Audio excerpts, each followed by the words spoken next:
CI గారు పొద్దున రాండి సార్, మేము ఓపెన్ చేస్తాము. ఇప్పుడు మీరు సిఐ గారు 3:30కు పొద్దున అన్నారు సార్. ఇది ఆల్రెడీ ఉదయం అయిందమ్మా.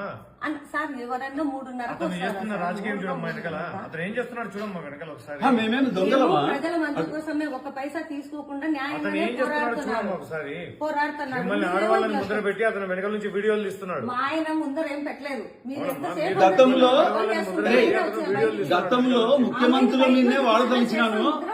టీజీ భరత్ అనే వ్యక్తి మీరు పంపిస్తే వస్తే భయపడే ప్రశ్నే లేదు ఇక్కడ. వీడియోలు తీసి పోలీసులు ఏదో ఆడవాళ్ళని బెదిరిస్తున్నట్టుగా క్రియేట్ గతంలో ముఖ్యమంత్రుల మీదనే వార్తలు ఇచ్చాము. చూడయ్యా, రావచ్చు కదా సార్, మళ్ళీ ఇది పద్ధతి కాదు. ఇది పద్ధతే. మేము ఇప్పుడు మేము భయంతో ఇక్కడ ఉండట్లేదు. మేము భయంతో కాదు, భద్రత కోసం ఉంటాము. ఎంతకాలం ఇట్లా ఆడవాళ్ళని ముందర పెట్టుకుని మేము ఆడవాళ్ళని కాదయ్యా. ఈ టైంలో 10 మంది పోలీసులతో వచ్చి రావాల్సిన అవసరం ఏంటి నీకు? దొంగల్ని పట్టుకోవడానికి రాత్రిపూట వస్తాను. 10 మందితో రావాల్సిన పట్టుకోవడానికి రాత్రి దొంగలు కాదు. ఇక్కడ బాధ్యత గల జర్నలిస్ట్ మీ మాదిరే ప్రజల కోసం బాధ్యత గల పనిచేసే జర్నలిస్ట్ దొంగల కోసం